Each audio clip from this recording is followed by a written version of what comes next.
Starting off in our number 10 spot, we have the first discoveries. To start off with, we are taking it back to the Renaissance era. According to accounts from the time, there were discoveries of huge triangular fossilized teeth, but at the time these teeth were so big and they had no idea who or what they belonged to. Instead, people of the time thought that they were petrified tongues or shed teeth that belonged to snakes and dragons.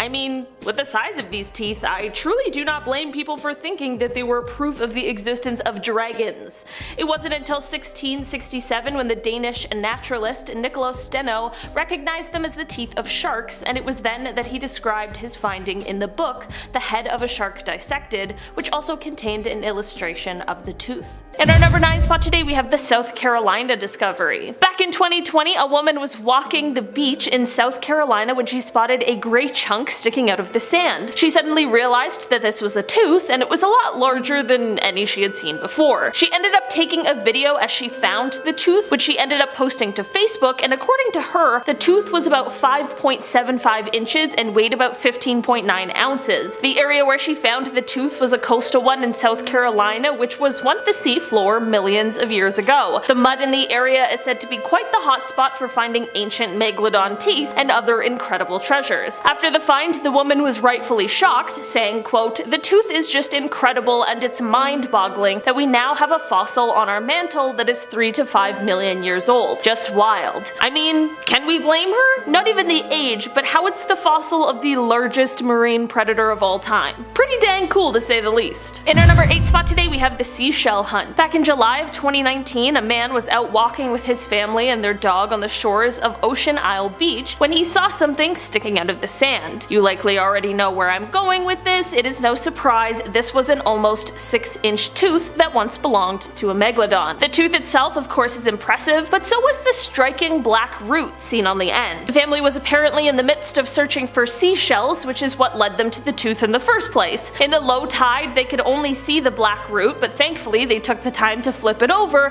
which is when they realized what it was. While North Carolina is often a hotspot for these kinds of finds, this tooth was found more inland than usual, which was quite a surprise. While many people either sell or mount their prehistoric finds, this family apparently decided to donate it to the Museum of Coastal Carolina. In our number 7 spot today, we have the UK find. Just a couple of months ago, it was reported that a 6-year-old boy from the southeast of the UK had made the amazing find of a tooth from a Megalodon. The beach that the child found the tooth on is said to be quite a popular spot for fossil hunters, but this tooth is a very rare and fascinating find. You might be thinking, aren't there lots of Megalodon teeth on this list? And the answer is yes, but finding one is still a spectacular discovery, and finding one in the UK is one of the most rare of all. Only 1 or 2 Megalodon teeth are found on UK shores a year, and most of the time they tend to be of quite poor quality. After reviewing the discovery, it was realized to be even more incredible because of how well preserved the tooth was, and the fact that the root and the enamel are still visible. Many experts have explained that they've been looking for this kind of find since they were 6 years old and have never found one. One scientist said of the find, quote, "He is handling the tooth of the largest ever predatory shark, and one that will be of interest to the whole paleontology community." In our number 6 spot today, we have the family vacation. That 6-year-old from the UK isn't the only youngster who stumbled upon an ancient shark tooth recently, as it is said that a 5-year-old from South Carolina also made a similar discovery back in July of 2021. The boy named Xander found the tooth during a family vacation to North Myrtle Beach and was rightfully pretty ecstatic. Xander's mother Kelly explained that the quote, "whole family loves hunting for shark teeth," that quote, "Xander and my husband were searching in the swash during low tide when Xander spotted this one in the mud." Kelly posted photos of her son with the tooth to a couple of Facebook pages in an attempt to identify what exactly they had found, and that is when hundreds of people began chiming in claiming that they believed the tooth is one that had once belonged to a Megalodon. They explained that while they have found other teeth, this is by far the largest one they've ever found, and while Xander wanted to put the tooth on a necklace, they will likely end up having it framed or maybe even mounted. In our number 5 spot today, we have the tooth analysis. So of course, as we've previously discussed, especially on part 1 of this list, most of what is left of the Megalodon's existence is teeth. This leaves us with quite little to go on, but that doesn't mean we can't figure anything out about how the guys lived. Teeth are certainly better than nothing, and they might just give us more insights than one would expect. Researchers have been using a new technique to analyze Megalodon Megalodon teeth that aims at figuring out their dietary signatures, as seen in the teeth. Researchers aren't just using Megalodon teeth and are actually examining teeth from 13 extinct sharks as well as 20 modern sharks to see where they fit in the food chain as well as what their trophic level is or was. For a long time, scientists have been trying to figure out what exactly caused the Megalodon to go extinct, considering they were an apex predator. Something had to go awry to cause their downfall, and this study is helping to prove what some believe, which is that their disappearance was caused by food competition. Researchers are looking at the presence of different isotopes of zinc that are preserved in the tooth enamel. This can help them to determine what kind of animal matter that different species of sharks ate, which in turn allows them to figure out which sharks that lived at the same time ate similar types of food and which didn't. So far, the research has led experts to believe that the Megalodon might have had some pretty stiff competition for food with another shark species at the same time, and this might be what led to their downfall. In our number 4 spot today, we have Bone Valley. The Bone Valley region of Florida is known for their Megalodon teeth, some of which have some pretty striking colors. While this was once a hotspot for finding the remains of the prehistoric shark, the teeth are now getting hard to come by as access to nearly all of the mines and phosphate pits where the teeth were found has been closed off. Many of the teeth found here were on the smaller side and are said to have once belonged to juveniles of this species. This is exactly why it is thought that this area was once a nursery for the Megalodons, which is super cool. Typically when found, Megalodon teeth have a gray coloring to them, but some in this region have been more white colored or yellow. In our number 3 spot today, we have nurseries. Speaking of Megalodon nurseries, there has been research into identifying these types of places specifically, and it is looking like there are 5 potential ones that have been found, and they include ones in the Atlantic, Caribbean, and Pacific basins where fossils have been located that range in age from 16 million to 3 million years. According to the study, quote, "Our analysis supports the presence of 5 potential nurseries ranging from the Middle Miocene to the Pliocene with higher densities of individuals with estimated body length within the typical range of neonates and young juveniles." It goes on to say, quote, "These results reveal for the first time that nursery areas were commonly used by O. Megalodon over large temporal and spatial scales,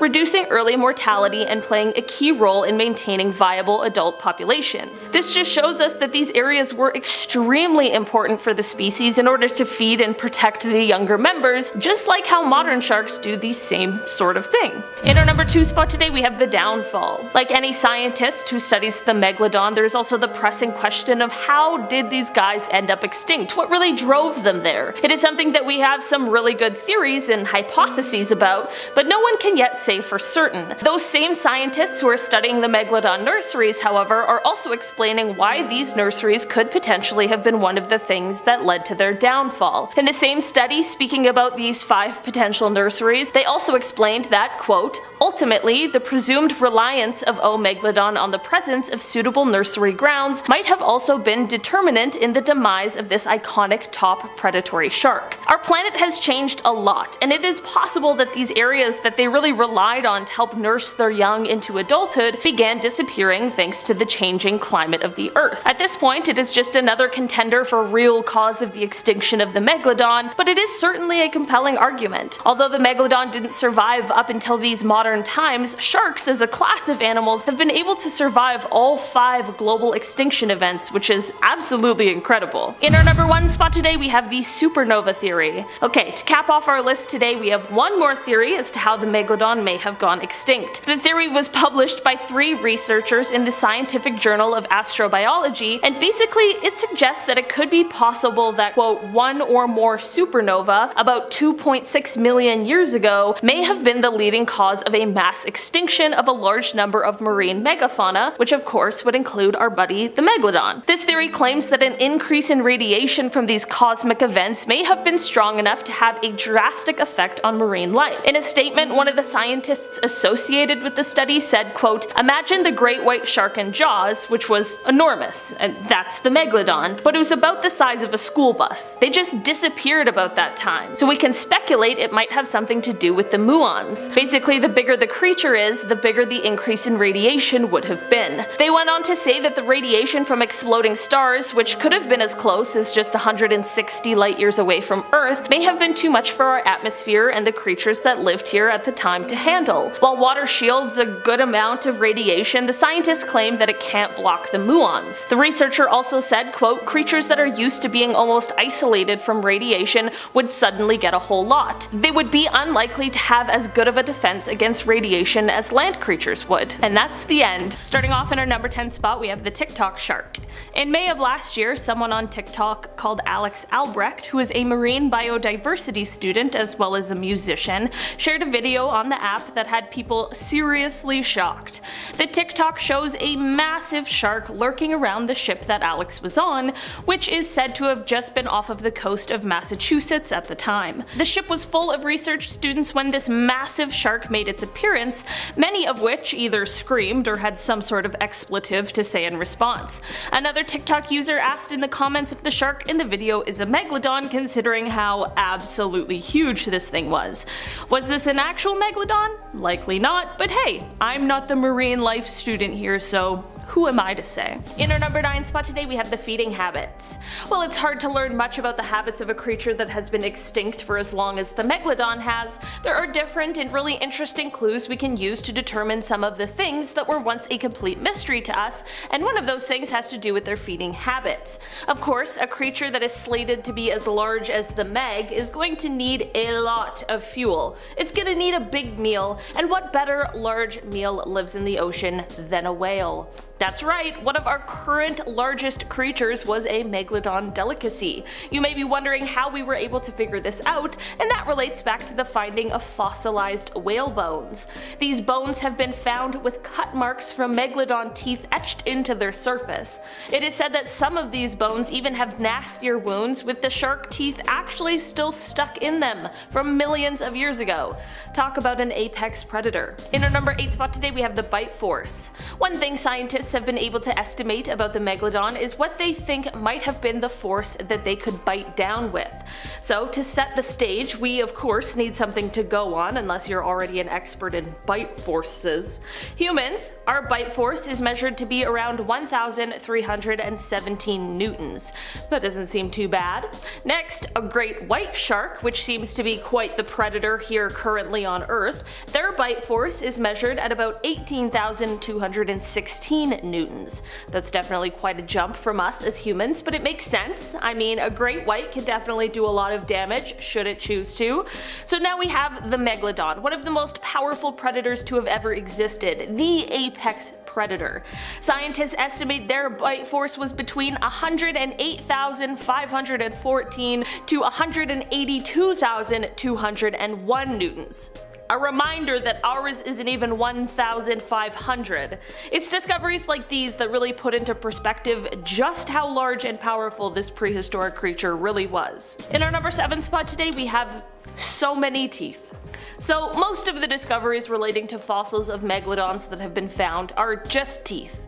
There's so many teeth, and so little of really anything else that has been found. And that of course begs the question as to why? Well, apparently part of this is because sharks continuously produce teeth throughout their entire lives, and depending on what they eat, they often lose their teeth. Like, apparently it's so common that they go through thousands of teeth in their lifetime. Maybe I'm new to the shark game, but I had no idea. But of course this means that shark teeth are constantly raining down to the sea floor, only to later be discovered, and in the case of megalodons, only to become a fossil first. The other half of why the teeth are so common is because teeth are the hardest part of a shark's skeleton. Sharks' bodies are made from a softer cartilage rather than bone, sort of like the stuff that our nose and ears are made of. This means that the chances of these things surviving all of these millions of years are slim to none.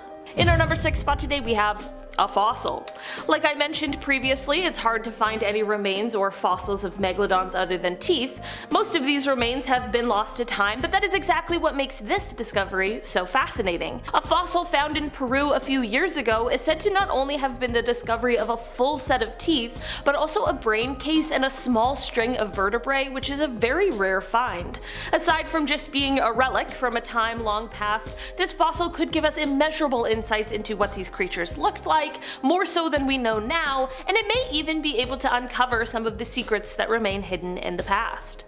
In our number 5 spot today we have their appearance. From when the existence of megalodons was first discovered up until quite recently, people believed that these sharks looked basically like a ginormous great white shark.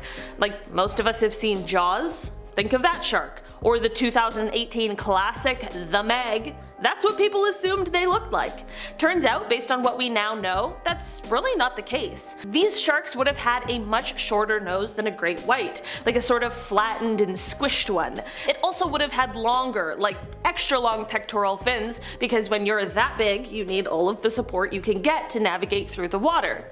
We thought that megalodons would look like great whites because we thought that they were related, but as it turns out, that isn't true. Megalodons actually come from a different lineage of sharks, and sadly, they were the last member of the lineage. In our number 4 spot today we have ancestors. Speaking of the life and lineage of megalodons, let's take a look back at what we know about their ancestors.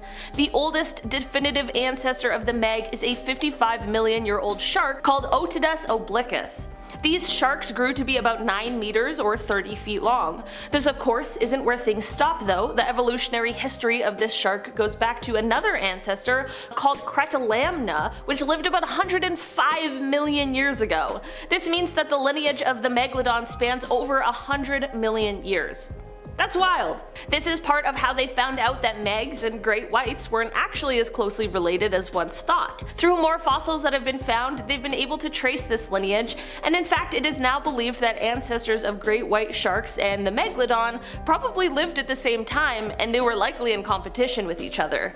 Safe to say it would have been a pretty terrifying time to live in the ocean. In our number 3 spot today we have a cosmopolitan. One of the things that helps us to know that the megalodon existed relates back to how widespread they once were on Earth. It is said that this species was adapted to warm tropical and subtropical waters, but that means that they could be found basically on every continent except Antarctica, and we have found the teeth to prove it. Apparently the places where most have been found include the east coast of North America, and definitely in the bottom of saltwater creeks and rivers in places like North Carolina, South Carolina, and Florida. They are also said to be a common find for divers off of the coast of Morocco and in certain parts of Australia. They're even sometimes found in the UK, but this is definitely more of a rare sighting there. This is all to say that this proves to us that this was a species that was clearly thriving during their time here on Earth.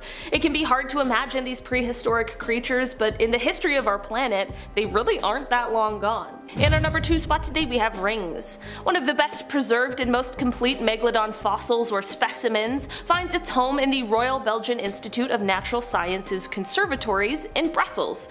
This includes a collection of 150 vertebrae that were found in the 19th century Antwerp, Belgium. When they were discovered, they weren't completely strung together, but they were found in the same layer of rock in the same location, which would make it fair to deduce that they likely came from the same animal. Using 3 of these vertebrae, researchers were able to find out the age and roughly the size of the shark when it passed away millions of years ago. They were able to do this because apparently on shark vertebrae they have sort of rings, like trees do. Like you can count the rings of a tree, and you can apparently do that for a shark as well, which will give you an estimate on their age. On this specific specimen they counted 46 circles in the vertebrae, which put the shark at roughly 46 years of age. This would have been quite young for a megalodon since they are said to have lived to be about 88 to 100 years old. Having this age estimate allowed them to also estimate the potential size of this megalodon, which they said was around 9.2 meters or roughly 30 feet. In our number 1 spot today we have Bye Bye Megalodon. To cap off this list today, it only seems fair that we talk about what happened to the megalodon. If they were these huge, powerful apex predators, how did they die off, especially when other shark species have seemed to survive? We know that the megalodon was extinct by the Pliocene, which was 2.6 million years ago, and was when the Earth entered a phase of cooling.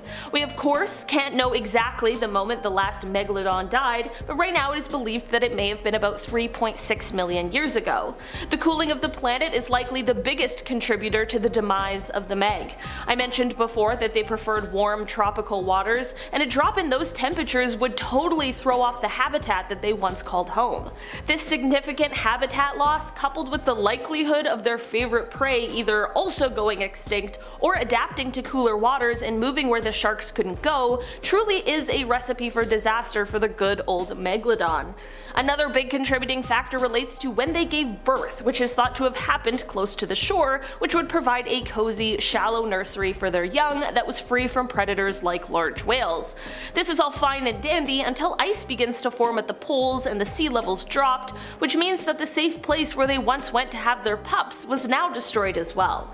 Scientists believe that up to a third of large marine animals, which includes 43% of turtles and 35% of seabirds, became extinct as a result of the cooling temperatures seen millions of years ago. This affected and significantly dropped the number of organisms at the bottom of the food chain, which ends up being a huge problem for our giant apex predators. Starting off at our number 10 spot, we have the Mexican cenote. A couple of years ago, in the city of Madera, which is located in Mexico, researchers found the teeth of several species of shark, some of which of course belonged to our fave, the Megalodon. It is believed that this city was once underwater many years ago, and this discovery of course only bolstered that theory. There were teeth found from 3 different species of shark, and there were also vertebrae that may have belonged to an extinct animal species, and even fossilized human bones were found, which makes it clear that there is quite a rich history in this area. This discovery actually came after a photographer was looking at the wall of a cave and noticed something strange. This strange looking thing ended up being a tooth that once belonged to a saw shark. Hopefully with further analysis of the area we can find more about what once called that place home and where that fits in the history and timeline of our planet. In our number 9 spot today we have the CRAY fisherman.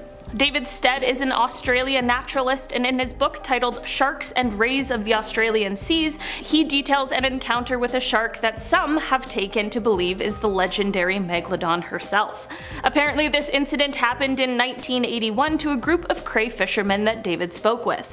These fishermen were absolutely terrified of a shark they saw in their fishing grounds, which were just off of Broughton Island. They were so scared in fact that they refused to return to the fishing spot for days. All the men agreed that the shark was monstrous and that it was most definitely a shark, not a whale. The men explained that they had never seen a shark of that size before, and considering how they were all seasoned fishermen who had all had their fair share of encounters with sharks, whales, and all of the terrifying things that the ocean has to offer, how frightened they were really did leave quite the impression. In our number 8 spot today we have 2 specimens. This story comes from all the way back in 1869 when an Irish scientist headed out on an expedition to Seychelles. It is said that he went there to study fish, but man, he was not prepared for the specimens he would go on to study. It is said that he found one that was over 15 meters, which is already a whopping almost 50 feet, but the other one really took the cake. The second specimen it is said that he found was alleged to have been 23 meters long, which is a massive 75 feet. Since this was so long ago, there wasn't any official documentation of it, but if there had been, the second one would hold the record for being the largest ever recorded. That is absolutely wild. Seeing it is one thing, but imagine being able to actually study it. In our number 7 spot today we have the sailors. This gigantic shark sighting is said to have taken place in the 1960s just off of the edge of Australia's Great Barrier Reef. According to author B.C. Cartmel in his book Let's Go Fossil Shark Tooth Hunting, the sailors involved in this sighting initially refused to talk about it because of the fear of being teased for being afraid of what they had seen.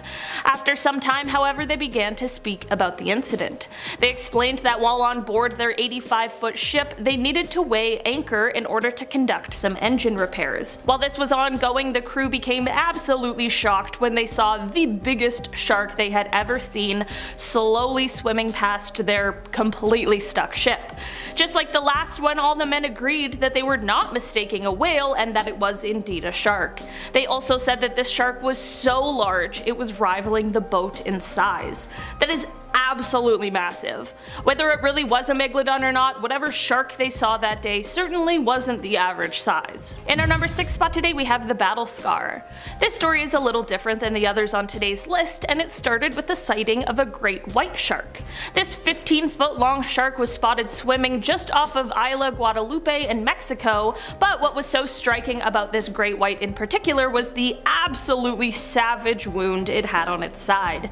This huge bite mark had people speculating as to what in the world could have caused it. I mean, there aren't very many predators to great whites, so it's a pretty rare occasion to see such a huge bite mark right on the side of one, and people were doubting whether or not another shark would have done this to one of its own species. There definitely are reasons for why this could have been an attack from another shark, but of course people took this as a possible sign that maybe there's something bigger lurking in the waters. If the Megalodon somehow isn't actually extinct and just manages to evade any sort of confirmation of its existence, it certainly would need a ton of food to survive, which makes big fish like great whites a perfect snack.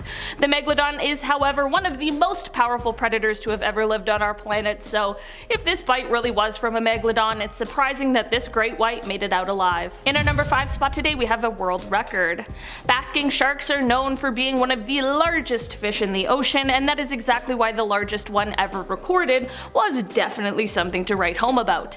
In 1851, in the Bay of Fundy, which sits between New Brunswick and Nova Scotia here in Canada, a basking shark was caught in a herring net. This shark was measured to be at least 40 feet long, which is astoundingly large, and it certainly confused those who had caught it at first. I can imagine that they likely also thought that they had some kind of living fossil caught up in their net, but nope, instead they just set a new world record. In our number 4 spot today we have the demon. There are many stories and alleged sightings of what is now referred to as the quote black demon of Cortez, which is said to be a massive black shark seen off of Mexico's Baja coast. One story in particular regarding this elusive shark comes from a fisherman named Eric Mack. He had reported that one day while sailing he felt his boat begin to rock, which immediately gave him the feeling that something was awry. Eric was even further startled when he explained that he saw a massive towering tail sticking at least 5 feet out of the water.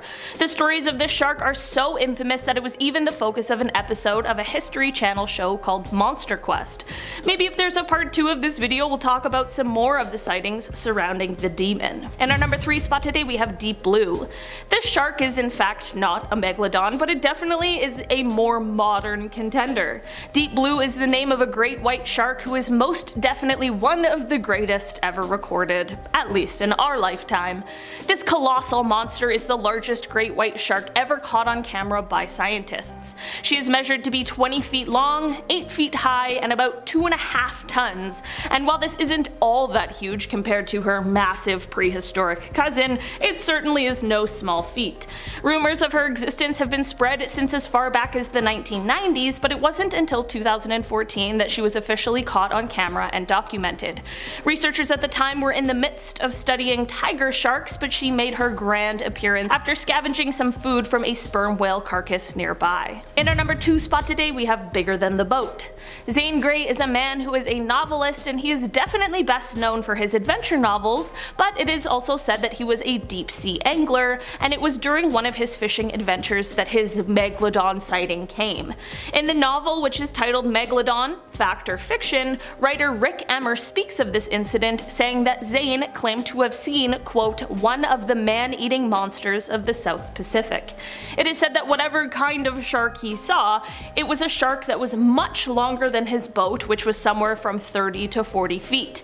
He also said that this shark was yellow and green, and that it had a few white spots. Most notably, however, he said that the shark had a massive square head, and that it had, quote, immense pectoral fins. This is all to say that whether he saw a Megalodon or not, whatever he saw was not just a harmless great white shark. What do you guys think? Perhaps a Megalodon sighting, or just one of the tall, exciting tales told by Mr. Gray. In our number 1 spot today we have the Mariana Trench sighting. A few years ago a video began circulating the internet and it shows a gigantic shark scouring the seafloor. People online quickly put a story to the video saying that allegedly this is a Megalodon that was caught on camera at the bottom of the Mariana Trench. The creature is seen swimming over top of what is apparently an abandoned shark cage, and the video seems to be enough to have convinced many people. The video certainly is compelling, and whatever we see is most definitely terrifying to look at, but with my very limited knowledge of anything that lives in the sea, it's tough to say anything further. While some people swear that this is solid proof, others have brought up sharks that may have a similar appearance to the one seen in the video.